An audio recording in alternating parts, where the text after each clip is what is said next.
নমস্কার, রাধে রাধে, জয় শ্রী। আজকের গল্প বিশ্বাসঘাতকতার। একবার এক জঙ্গলে একটা শিয়াল এবং একটা হায়না থাকতো। শিয়ালটা ছিল খুব বুদ্ধিমান এবং হায়নাটা ছিল অল্পতেই কারো উপরে বিশ্বাস করে নিত।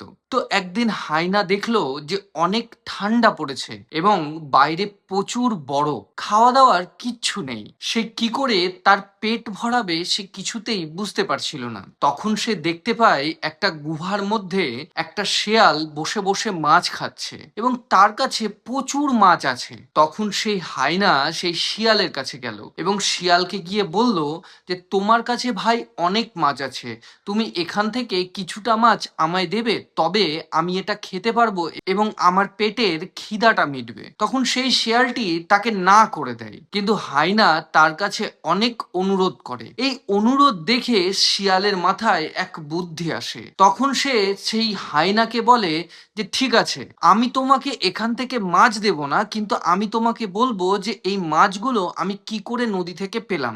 এই কথাতে হায়না বলে ঠিক আছে, তাহলে তুমি আমায় বলো, আমি মাছগুলোকে সেই মতো ধরবো। এবং শিয়ালটি হায়নাটিকে একটি নদীতে নিয়ে যায় এবং নিয়ে গিয়ে বলে তুমি তোমার লেজটা এই নদীতে ফেলে রাখো।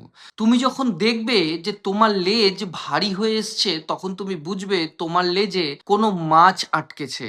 তখন তুমি তোমার লেজটি ওপরে তুলে নেবে, দেখবে সেই মাছটি তুমি পেয়ে গেছো। সেই মতো ভোলা হায়না তার কথা শুনে নদীতে সকালবেলা নিজের লেজ দিয়ে দেয়। রাত পেরিয়ে যাওয়ার পর সকালবেলা সে দেখতে পায় যে অতিরিক্ত ঠান্ডায় তার লেজ অবশ হয়ে খুলে পড়েছে। সেই হায়না খুব রেগে যায় এবং শিয়ালের কাছে গিয়ে বলে তুমি এটা আমার সাথে কেন করলে। তখন শিয়াল তার কাছে ক্ষমা চায়, ক্ষমা চেয়ে বলে আমি তো এইভাবেই ধরেছিলাম, ঠিক আছে আমি তোমাকে আরেকটা খোঁজ দিচ্ছি যেখানে কিছু না করেই তুমি অনেক মাছ পাবে। হায়না আবারও তার কথাতে ভুলে যায় আর শিয়ালের কথা মতো সে গ্রামের একটা গুদামে চলে যায় আর সেখানে গিয়ে আনন্দে মাছ খায়। কিন্তু শিয়াল এতটাই চালাক ছিল যে সেখান থেকে মাছ নিয়ে সে পালিয়ে যায়। সমস্ত গ্রামবাসী বাইরে আসে, বাইরে এসে সেই হায়নাকে ধরে খুব মারে। খুব মার খাওয়ার পর হায়না যখন আবার রেগে যায়, গিয়ে সেই শিয়ালের কাছে যায়, তো শিয়ালটা নিজে নিজেই নিজের মাথা টাথা ফাটিয়ে বসে থাকে এবং বলে